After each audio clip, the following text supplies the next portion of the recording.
Assalamu alaikum everyone. Welcome to Vocabulary where you learn English with easy lessons. In this lesson, we're going to learn advanced English words for daily use. हम इस lesson में कुछ advance English words पढ़ेंगे जो हम अपनी daily conversation में इस्तेमाल कर सकते हैं। देखिए किस तरह के वर्ड्स आप इस आज के लेसन में सीखेंगे। हम कुछ लोगों की पर्सनालिटीज को, कुछ टाइप्स के लोगों को किस तरह से एक्सप्रेस करना है, किस तरह से इंग्लिश में उनके लिए कौन से वर्ड्स हैं, आज के लेसन में हम वो सीखेंगे। जैसे अक्सर हम अपनी डेली कन्वर्सेशन में बोलते हैं ना इस तरह के अल्फाज के, वो तो नीम हकीम है, ठीक। इसके लिए क्या इंग्लिश में वर्ड है, या वो तो बड़ा ही कम अक्ल है, इसके लिए हमारे पास इंग्लिश में क्या एडवांस वर्ड है, या वो बड़ा मुंह फट है, ठीक है, इसके लिए हमारे पास इंग्लिश में क्या वर्ड है। तो इस तरह के हम जो हम लोगों के लिए इस्तेमाल करना चाहते हैं और उनकी डिफरेंट पर्सनालिटीज को डिफाइन करने के लिए, तो एक्सप्रेस करने के लिए, उस तरह के मैं एडवांस इंग्लिश वर्ड्स आपको पढ़ाऊंगी जो आपको डेली जो कन्वर्सेशन है उसमें आप इन वर्ड्स को इस्तेमाल कर सकते हैं, ठीक है। तो चलो जी शुरू करते हैं। पहला वर्ड जो है हमारे पास वो है जी charlatan. Charlatan is a noun and it means a person who falsely claims to have a special knowledge और स्किल।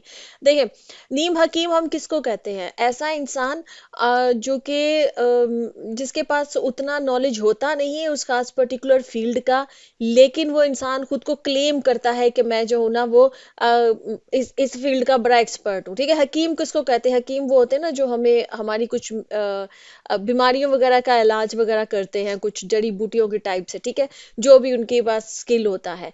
अब अगर ये बड़ी स्पेशल जो है वो ब्रांच ऑफ नॉलेज है, जो पुराने ज़माने में, अब तो डॉक्टर जाहिर बात है हम हॉस्पिटल्स में जाते हैं, लेकिन पुराने ज़माने में लोग हकीमों के पास जाया करते थे और वो बड़े ही दाना किस्म के लोग होते थे। अब किसी के पास जो हिकमत है वो है नहीं और वो खुद को हकीम बनाकर बैठ जाए, तो वहां से ये वर्ड जो है निकला हुआ है कि नीम हकीम खतरा जान। कि अगर आप किसी ऐसे इंसान के पास चले जाएं जिसके पास हिकमत का नॉलेज कंप्लीट नहीं है और वो आप उसको उससे जाकर अपनी किसी बीमारी की दवाई ले लेंगे, तो फिर तो वो जान के लिए खतरा है। ऐसे इंसान को इंग्लिश में शार्लेटन कहेंगे। अब ये जरूरी नहीं कि वो जो हिकमत वाले जो होती है, मतलब जो मेडिकल वाली जो फील्ड है उसी में ऐसे लोग हो, मतलब किसी भी फील्ड के अंदर कोई इंसान खुद को एज ए एक्सपर्ट जो है वो प्रेजेंट करे, लेकिन उसके पास उतना नॉलेज ना हो, वो उस फील्ड में जो है वो एक्सपर्ट ना हो, तो ऐसे इंसान को हम शार्लेटन कहते हैं, ठीक है, जिसको कि हम उर्दू में नीम हकीम बोल देते हैं, ठीक। सेंटेंस क्या है? The man claiming to cure illness with a secret potion was exposed as a charlatan, ठीक है, कि जो आदमी था उसने क्लेम क्या किया कि वो इस इलनेस को क्योर कर देगा विद अ सीक्रेट पोशन, कि कोई बड़ा ही उसके पास सीक्रेट किस्म की कोई दवाई है उसके पास जिससे वो इस इलनेस को जो है ना वो मतलब ठीक कर देगा, इस बीमारी को ठीक कर देगा। वॉज एक्सपोज्ड एज अ शार्लेटन, लेकिन वो फिर एक्सपोज हुआ, मतलब लोगों ने उसको एक्सपोज कर दिया कि वो जो है वो एक शार्लेटन है, मतलब एक नीम हकीम है, मतलब उसके पास कोई इस तरह का कोई डेप्थ में नॉलेज नहीं है, वो हिकमत नहीं जानता है, वो मेडिकल नहीं जानता है, बस उसने खाम खाम में जो ना लोगों के दरमियान की उसकी वो दवाई बिके, लोग खरीदे उसकी वो जो भी उसने वो ईजाद की है, ठीक है जी। अच्छा जी, नेक्स्ट हमारे पास वर्ड है वो है जी नेव। नेव जो है ये नाउन है और इसका मतलब अ डिसऑनेस्ट मैन, कोई भी पर्सन, कोई भी जिसको हम बददयानत कहते हैं, जिसके पास आप कोई चीज रखे, आप अपनी कोई अमानत रखे, वो उसमें खयानत कर देगा, ठीक है, बददयानत इंसान, जिसको हम डिसऑनेस्ट कहते हैं, जिसमें ऑनेस्टी नहीं होती है, ठीक, उसको आप नेव भी बोल सकते हैं, उसके लिए एडवांस वर्ड है ये, ठीक है। तो सेंटेंस क्या है? philanthropist turned out to be a nothing more than a knave embezzling funds from personal gain, ठीक है, फॉर पर्सनल गेन, ठीक है। देखिए, philanthropist मैंने पहले भी कई दफा आपको एक्सप्लेन किया, philanthropist इन लोगों को कहते हैं जो कि बहुत ज्यादा चैरिटी वगैरह करते हैं, जो लोगों की हेल्प के लिए उन्होंने जो है वो चैरिटेबल कुछ ऑर्गेनाइजेशंस उन्होंने फॉर्म की हुई होती हैं, ठीक है, तो उनको philanthropist कहते हैं। अब वो कह रहे हैं कि वो जो philanthropist है ना वो turned out to be nothing more than a knave, कि वो बड़ा ही बददियानत डिसऑनेस्ट जो है ना वो इंसान निकला। एम्बेजलिंग फंड्स, जो भी फंड्स उसके पास लोग देते थे कभी लोगों की हेल्प के लिए, वो जो भी वो फंड्स इकट्ठे करता था, पैसा इकट्ठा करता था, चैरिटी इकट्ठा करता था, वो उसको एम्बेजल करता है। एम्बेजल का मतलब होता है गबन करना, बददियानती से कोई पैसा खा जाना, ठीक है, तो वो उसको एम्बेजल करता था फॉर पर्सनल गेन, अपनी जाती जो ना वो गेन के लिए, ठीक। तो वो क्या करता था कि लोगों से तो चैरिटी कह के तो वो पैसा इकट्ठा करता था, और चूंकि वो नेव था, वो बददियानत इंसान था, डिसऑनेस्ट इंसान था, तो वो एम्बेजल करता था। एम्बेजल मतलब कि गबन करता था उस पैसे को, उस फंड को, ठीक है, जो भी उसके पास इकट्ठा होता था। नेक्स्ट हमारे पास वर्ड है वो है जी इनेन। इनेन जो है ये एडजेक्टिव है और इसका मतलब होता है to describe something that is someone that is silly foolish और लैकिंग इन सिग्निफिकेंस और मीनिंग, ठीक है, कम अकल। देखिए ये किसी चीज के लिए भी इस्तेमाल हो सकता है और किसी इंसान के लिए भी इस्तेमाल हो सकता है जिसमें किसी किस्म की कोई सिग्निफिकेंस नहीं है, इंपॉर्टेंस नहीं है, कोई मीनिंग नहीं है, बहुत ही, और कोई इंसान अगर बहुत ही सिली और बहुत ही फुलिश किस्म का है, कम अकल किस्म का है, उसको भी इनेन बोल सकते हैं। और जो है ना कोई चीज ऐसी है जिसमें कोई मीनिंग नहीं है, कोई डेप्थ नहीं है, कोई सिग्निफिकेंस, कोई इंपॉर्टेंस नहीं है, उस चीज को भी आप इनेन बोल सकते हैं। जैसे कि सेंटेंस है, during the meeting the manager grew frustrated with the inane comments that derailed the discussion, ठीक है। आप देखें ना मीटिंग के दरमियान में क्या होता है, ऑफिस में जब मीटिंग्स होती हैं, आप में से जो भी लोग अगर कहीं पे काम वगैरह जॉब वगैरह करते हैं उन्हें पता होगा कि कोई ना कोई खास जो है ना उसके ऊपर कोई टॉपिक होता है, कोई एजेंडा होता है जिस उस मीटिंग के अंदर उस पर डिस्कशन होनी होती है।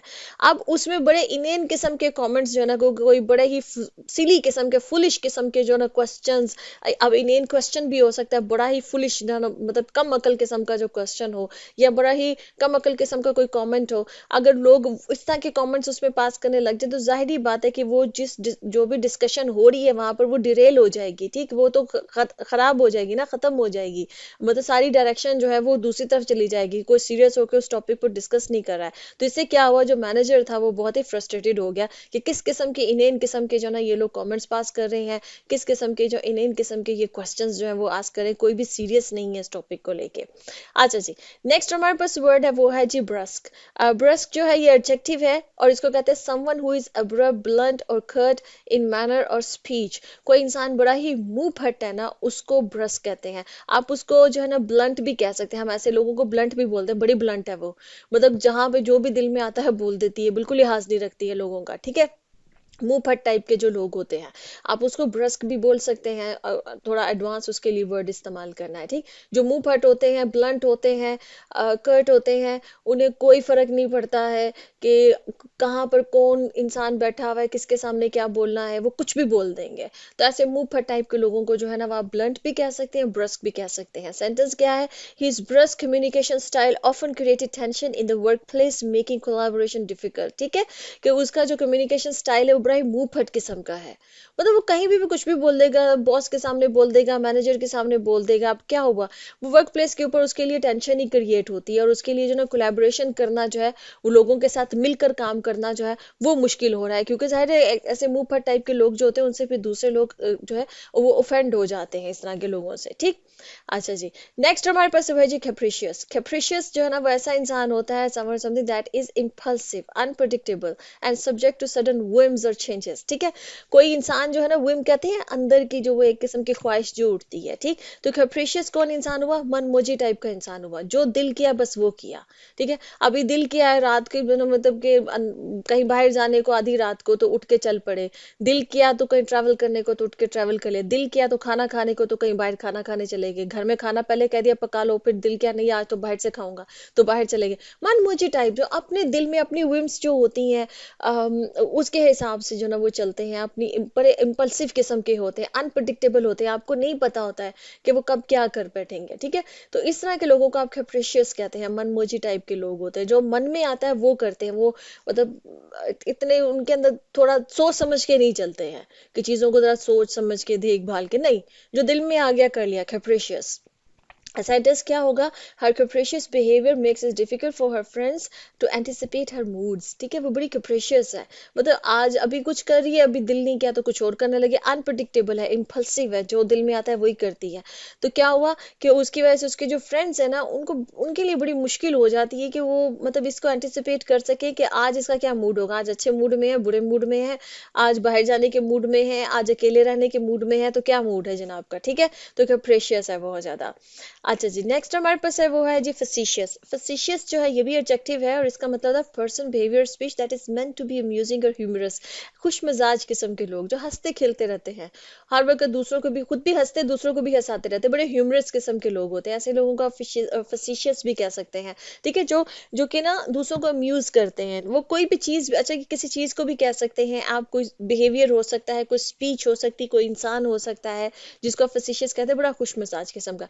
अच्छा, अच्छा, इसको फैसिशियस को आप जहन में रखिएगा कि हम खुश मिजाज को बहुत पॉजिटिव में लेते हैं उर्दू में। हाँ, ये पॉजिटिव ही होता है, लेकिन समटाइम्स अगर आप थोड़ा जो ऐसे ह्यूमरस किस्म के लोग जिनको मजाक करने की आदत होती है, अगर ये थोड़ा सा ज्यादा हो जाए ना, मतलब एक लिमिट से ज्यादा बढ़ जाए, तो अक्सर ये दूसरे लोगों को फेंड भी कर जाते हैं। तो फैसिशियस में वो मीनिंग भी इम्प्लाइड है, ठीक, कि जिससे अक्सर लोग इतना मजाक करना कि कुछ लोग कोई एक पॉइंट आ जाए कि जहां पर दूसरा इंसान ऑफेंड हो जाए, ठीक है। तो फैसिशियस जो है खुश मिजाज, मतलब वो भी इस मीनिंग के अंदर ही आता है, ठीक है। तो सेंटेंस क्या हुआ, सारा's facetious comment lightened the mood in the room, ठीक। रूम में सारे लोग जो है ना वो थोड़े थोड़े टेंस से बैठे हुए थे या सीरियस बैठे हुए थे, तो उसने क्या किया, उसने बड़ा फैसिशियस किस्म का कमेंट किया, बड़ा ह्यूमरस किस्म का कमेंट किया, कोई ऐसे जुमला बोल दिया जिसमें सबको हंसी आ गई और सबका मूड जो है ना वो लाइट हो गया, ठीक है। तो ऐसे बिहेवियर को भी आप कहेंगे, ऐसे इंसान को भी कहेंगे, और ऐसी किसी बात को भी कहेंगे, ठीक है। कोई कमेंट, कोई क्वेश्चन, कोई ऐसी बात किसी भी तरह का, ठीक है। नेक्स्ट जी हमारे पास वो है जी शैगरिन। शैगरिन है जो एडजेक्टिव है, इसका मतलब होता है a feeling of embarrassment, distress caused by failure और डिसअपॉइंटमेंट, ठीक है। आपसे कोई गलती होगी, कोई काम करने लगे थे, इंसान उसमें फेल हो जाता, नहीं कर पाता, नहीं सक्सेसफुल होता, या किसी किस्म की कोई डिसअपॉइंटमेंट हो जाती है, ये जो फीलिंग होती है ना एम्बैरेसमेंट की, डिसअपॉइंटमेंट की, डिस्ट्रेस की, उसको शैगरिन बोलते हैं। अफसुर्दा होना, परेशान, गमगीन, मायूस कौन, ठीक है। इन मीनिंग्स में ना शैगरिन जो है वो इस्तेमाल होता है। सेंटेंस क्या, जेन felt chagrined when she realized she forgot important files at home, ठीक है। मतलब उसको बहुत ही ज्यादा परेशानी हुई, वो बहुत ज्यादा ऑफिस में chagrined उसने फील किया। कब फील किया chagrined, जब उसको ये पता लगा कि भी वो तो जो आज जो इंपॉर्टेंट फाइल्स ऑफिस लेकर आनी थी वो घर भूल गई है, ठीक है। तो जब इस तरह की चीज होती है ना, जब इंसान कोई चीज गलत कर बैठता है, किसी चीज में फेलियर हो जाता है, गलत हो जाता है उससे, तो वो एम्बेरस भी होता है और वो डिस्ट्रेस भी होता है। तो ये मिक्स्ड जो फीलिंग होती है ना, जिसमें आप एम्बेरस भी हैं, आपको शर्मिंदगी भी हो रही है, और आप बहुत परेशान भी हैं, अफसुर्दा भी हैं, इसको शैगरिन बोलते हैं, ठीक। अच्छा जी, नेक्स्ट हमारे पास है वो है जी रखंठर। रखंठर जो है ये नाउन है, और इसका मतलब होता है a skilful and entertaining storyteller. हम बोलते हैं स्टोरी टेलर, ठीक है, बिल्कुल ठीक है वर्ड स्टोरी टेलर। जो लोग जो दास्तान गो होते हैं, ठीक है। दास्तान गो कोई भी हो सकता है, लेकिन कोई बड़ा माहिर किस्म का दास्तान गो है। अब अक्सर लोग जो जो मतलब इंडिया से है या कहीं और से, जिनको उर्दू नहीं आती, वो कहेंगे ये दास्तान गो क्या हुआ। दास्तान गो वो लोग होते हैं जो स्टोरी टेलर्स होते हैं, उनको उर्दू में बोला जाता है, जो कहानियां सुनाते हैं, जो कुछ भी हुआ होता है। आप देखिएगा अक्सर बड़े बड़े जो लोग होते हैं, हम यूट्यूब पे बहुत सारे ऐसे दास्तान गो को सुनते हैं, जो हम अक्सर आप हिस्ट्री की वीडियोस देखें तो वो दास्तान गो ही होते हैं, कि वो आपको एक पूरा जो ना वो जो भी हिस्ट्री में वो इवेंट हुआ होता है उसको बड़े खूबसूरत अंदाज से, एक खूबसूरत प्रेजेंटेशन के साथ आपको वो सुना रहे होते हैं, बता रहे होते हैं, ठीक है। ऐसे लोगों को दास्तान गो कहते हैं। अब ये किसी किस्म के भी होते हैं, कोई भी स्टोरी हो सकती है, मैंने तो सिर्फ हिस्ट्री की एग्जांपल दी है आपको। कोई भी चीज हो सकती है, किसी भी चीज की, कोई फिक्शन भी हो सकता है, फिक्शन की स्टोरी सुनाने की, या कोई रियलिटी भी हो सकती है जो कि हुआ हो कभी, ठीक है। तो ऐसे लोगों को दास्तान गो कहते हैं, जो स्टोरी टेलर्स होते हैं। तो अगर बड़ा ही कोई एंटरटेनिंग किस्म का स्टोरी टेलर है और बड़ा ही स्किलफुल है, माहिर दास्तान गो है, तो उसको आप जो है ना रकंटर बोलते हैं। सेंटेंस क्या हुआ, the radio show became popular not just for its content but also for the charismatic host who was a master raconteur, ठीक है ना। कि जो रेडियो शो था वो क्यों पॉपुलर हुआ बहुत ज्यादा, वो सिर्फ इस वजह से नहीं कि उसका कंटेंट बहुत अच्छा था, जो भी वो शो चल रहा था उसमें लोगों का इंटरेस्ट आ रहा था कंटेंट में, नहीं, उसका जो होस्ट था ना वो बहुत ही मास्टर किस्म का रकंटर था, मतलब बड़ा माहिर किस्म का दास्तान गो था, कि वो लिसनर्स को अपनी तरफ अट्रैक्ट कर लेता था। लिसनर्स जो थे ना वो उसके प्रोग्राम में मतलब पूरी तरह से वो महव हो जाते थे, ठीक। तो ऐसे इस वजह से वो रैकंटर था, ठीक है। तो इस वजह से जो ना वो शो पॉपुलर हुआ।